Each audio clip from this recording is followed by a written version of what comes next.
What's going on, everybody? Welcome back to JJD TV. I'm your host Josh, and if you guys missed the Traditions Cup game between Bochum and Borussia Dortmund, well, I'm here to give you my 5 takeaways on it. So if you're looking forward to that, be sure to like, subscribe if you guys are new, because as you guys probably are aware of with the Traditions Cup, it was supposed to be 2 45-minute games, one against Bochum, one against Duisburg, but because of the COVID outbreak against Duisburg, that game got scratched, and we just played one 90-minute game against Bochum for the Traditions Cup, in which we lost 3-1.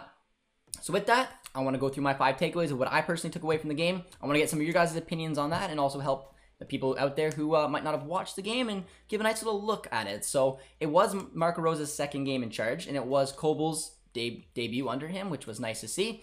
So the first half, as you guys probably know, very strong starting 11 for Dortmund. A lot of our main hitters like Brandt, Gio, Royce were in there. And then on the flip side, in the second half, was the youth, where Bochum's just talent kind of came through and they won 3-1. We didn't take our chances in the first half, and Bochum did in the second half against our youth, and that was as easy as that. So with that being said, my first takeaway is going to be, don't panic. I know a lot of people who maybe didn't watch the game will just come in and take a look and be like, we lost 3-1. Hashtag Rosa out. I don't want you guys to think like that. That's not the case. What this game was good for is to have an objective opinion on some of the performances of the players. In my opinion, I'm mostly looking at the first half. This is where we got to see some of the talented youngsters playing with some of the more experienced players. We got to see Brandt, Gio, Royce, Tigges up front as well, Marius Wolf, Schultz. We got to see all these players play. That's where I'm taking it from, and we walked out of that with a draw. The second half, the youth was in there. You were never expecting to get a better result in that second half. We lost 3-1. There were some okay moments, but it was actually pretty shaky for the youth. But don't panic, guys. It's an exhibition match. It's a preseason game. It does not matter whatsoever. It's just to try to analyze some individual performances, and that's it. So I don't want to hear anyone panic, anything like that. It's fine, guys. Let's move on, and let's more analyze some of the performances. So my second takeaway is actually looking at some of those individual performances, specifically in the first half. In the first half, we played in a 4-3-3, and I was one who said you couldn't pull off putting Brandt, Gio, and Royce in the same squad. Well, Marco Rosa obviously heard me and told me to shut up. Josh, watch this. He played Dahoud as the 6. He played both Gio and Brandt as 8, so they were centrally, which was fantastic. Royce played out on the wing alongside Marius Wolf, and then up front was Tigges.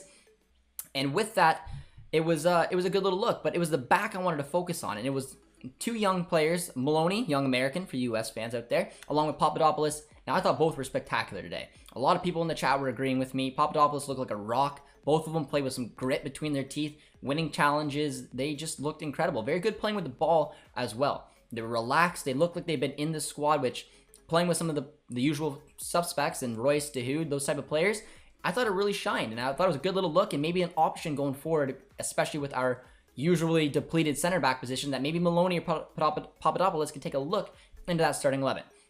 Then moving on to my third takeaway, we're going to go back over to Gio.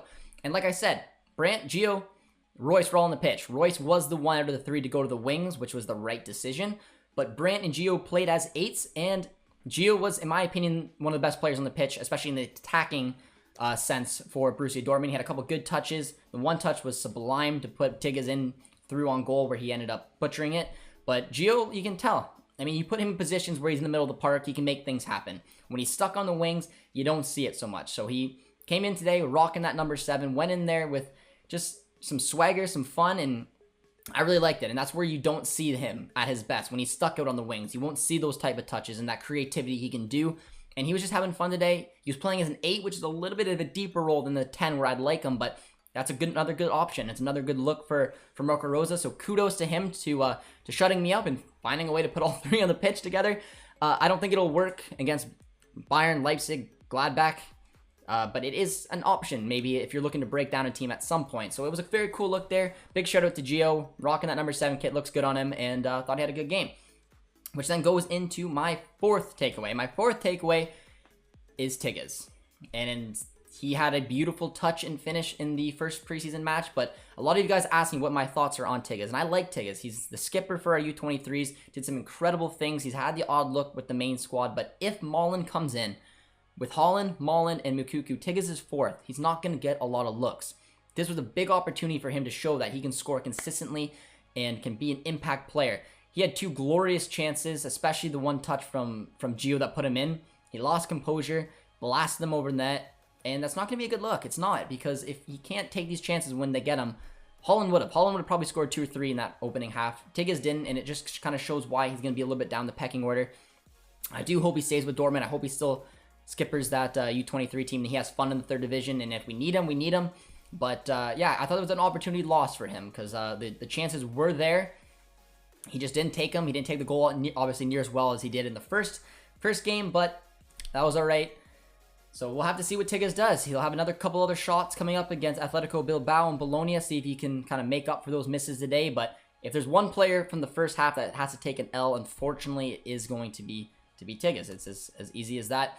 And then my 5th takeaway is the fringe players. So the players I would keep an eye on was Paslak, was Nico Schultz, was Marius Wolf, and average, I guess, is the word to kind of look for. A couple of you guys in the chat were saying that you didn't mind Wolf's performance. I thought it was average. I mean, I didn't think he did anything spectacular out there. Same as Nico Schultz.